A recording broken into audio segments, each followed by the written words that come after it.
జగిత్యాల జిల్లాలో సంచలనం సృష్టించిన గ్యాంగ్ రేప్ కేసును పోలీసులు ఛేదించారు. 4 నిందితుల్ని అరెస్టు చేసి రిమాండ్కు తరలించారు. స్థానిక పోలీస్ స్టేషన్లో ఏర్పాటు చేసిన సమావేశంలో మలయాళ సీఐ రాజ్ కుమార్ కేసుకు సంబంధించిన వివరాలు మీడియాకు వెల్లడించారు. జగిత్యాల జిల్లా మలయాళ మండలం నూకపల్లి డబుల్ బెడ్రూమ్ ఇళ్లలో యువతిపై జరిగిన గ్యాంగ్ రేప్ ఘటనలో 4 నిందితుల్ని పోలీసులు అరెస్టు చేసి రిమాండ్కు తరలించారు. మలయాళ పోలీస్ స్టేషన్లో ఏర్పాటు చేసిన మీడియా సమావేశంలో సీఐ రాజ్ కుమార్ ఇందుకు సంబంధించిన వివరాలు మీడియాకు వెల్లడించారు. బాధితురాలు ఇచ్చిన ఫిర్యాదు మేరకు కేసు నమోదు చేసి దర్యాప్తు చేపట్టినట్లుగా తెలిపారు. బాధితురాలు తనకి పరిచయం ఉన్న వారి ఇంటికి వెళ్లిన సమయంలో ఈ ఘటన జరిగినట్లు నిర్ధారణ అయ్యింది అన్నారు. ఇన్నోవా క్రిస్టా కారులో అక్కడికి చేరుకున్న నిందితులు గుర్రం శ్రీకాంత్, శివరాత్రి నరేష్, మల్లేశం, అంజయ్య ఈ నేరానికి పాల్పడ్డట్లుగా తమ విచారణలో తేలింది అన్నారు. ప్రధాన నిందితులైన గుర్రం శ్రీకాంత్, శివరాత్రి నరేష్ పై ఇప్పటికే రౌడీ షీట్లు ఉన్నాయని, మిగతా నిందితులపై కూడా కేసులు నమోదు చేసినట్లు సీఐ వెల్లడించారు.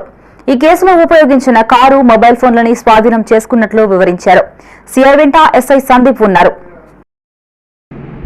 3/8/2026 రోజు మలయాళ పోలీస్ స్టేషన్ పరిధిలోని డబుల్ బెడ్రూమ్ నూకపల్లి గ్రామానికి డబుల్ బెడ్రూమ్ కాలనీలో ఒక మహిళ పైన శివరాత్రి నరేష్ రాజారాం విలేజ్, అదేవిధంగా గుర్రం శ్రీకాంత్ ఇతను కూడా రాజారాం విలేజ్,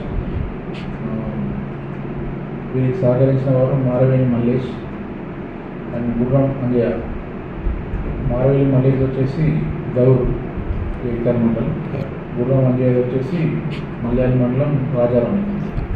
ఈ నలుగురు కూడా ఆ మహిళ తన సన్నిహితులు వాళ్ళ దగ్గరికి వచ్చి తనకు సంబంధించిన ఒక వ్యక్తిని కలిసి ఉన్నప్పుడు ఈ శివరాత్రి నరేష్ మరియు గుర్రం శ్రీకాంత్ వాళ్ళు రూమ్లోకి చొరబడి వీడియో తీసుకుంటూ వెళ్ళి వాళ్ళిద్దరు కలిసి ఉన్న దృశ్యాలను ఫోన్లో చిత్రీకరించి అటు వీడియోని చూపెట్టి బెదిరించి వీళ్ళిద్దరు ముఖ్యంగా లైంగిక దాడి చేయడం జరిగింది. దానికి గాను ఈ గుర్రం అంజయ్య మరియు మారవేణి మల్లేష్ ఇద్దరు కూడా బయట ఉండి వారికి సహకరించారు. వీటి విషయంపై వారు